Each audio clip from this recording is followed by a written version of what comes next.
नमस्कार मंडळी, श्री स्वामी समर्थ. आज आपण पाहूया आंबट तिखट असं आमच्या मालवणी पद्धतीने बांगड्याचं पिकलं.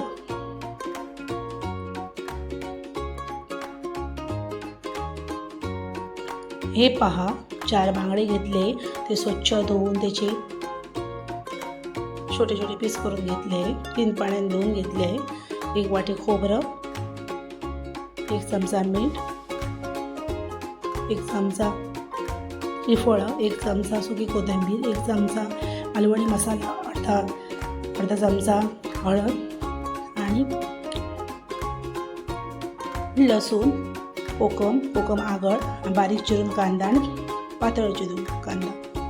हे पहा, बांगडे एका भांड्यामध्ये घालून घेतले आहे. याच्यामध्ये हळद घालून घेऊया, अर्धा चमचा मीठ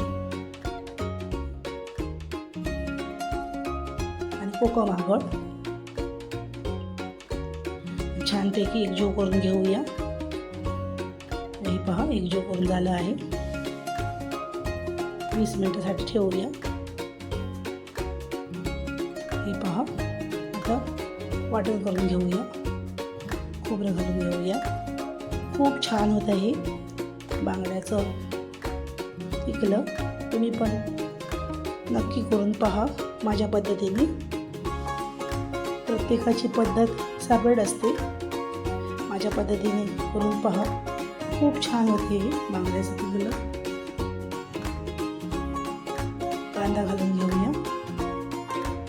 तुमच्याजवळ समजा मिरच्या असेल तर मिरच्या घाला. मी मालवणी मसाला घातला आहे. सुक्या मिरच्या घाला तुम्ही, तुम्हाला पाहिजे तर. हे पहा, छानपैकी बारीक झालं हे वाटण. हे पहा, कढई ठेवली आहे. कढई छानपैकी गरम झाली आहे. छानपैकी परतून घ्यायचा कांदा. कलर चेंज होईपर्यंत भाजून घ्यायचा. हे पहा,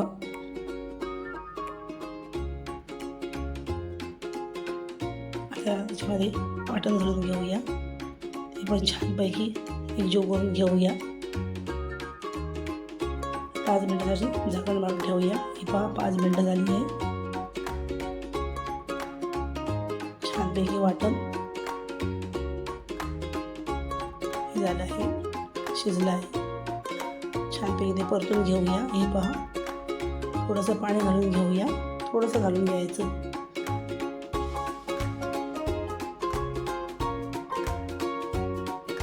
हे पहा, त्याच्यामध्ये आता बांगडे सोडून घेऊया. आरामात सोडून घ्यायचे. सोडत्या वेळी गॅस स्लो करायचा, फास्ट नाही करायचा. त्याच्यामध्ये कोकम घालून घेऊया.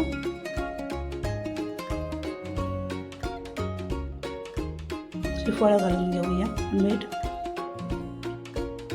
छानपैकी ते थोडंसं एकजीव करून घेऊया. 5 मिनटं झाकण मारून ठेवूया. हे पहा, 5 मिनटं झाली आहे. मस्त शिजलं आहे. खूप छान दिसत आहे. हे पहा, तुम्ही पण नक्की करून पहा माझ्या पद्धतीने. खूप छान झालं आहे, मस्त झालं आहे. भाकरीसोबत, चपातीसोबत खूप छान लागते. भातासोबत. हे पहा, मस्त छान झालं पिकलं. तुम्ही पण नक्की करून पहा. व्हिडिओ आवडला असेल तर लाईक करा, शेअर करा, सपोर्ट करा. चला तर पुन्हा भेटूया अशात एक छानशा रेसिपीसह. तोपर्यंत धन्यवाद.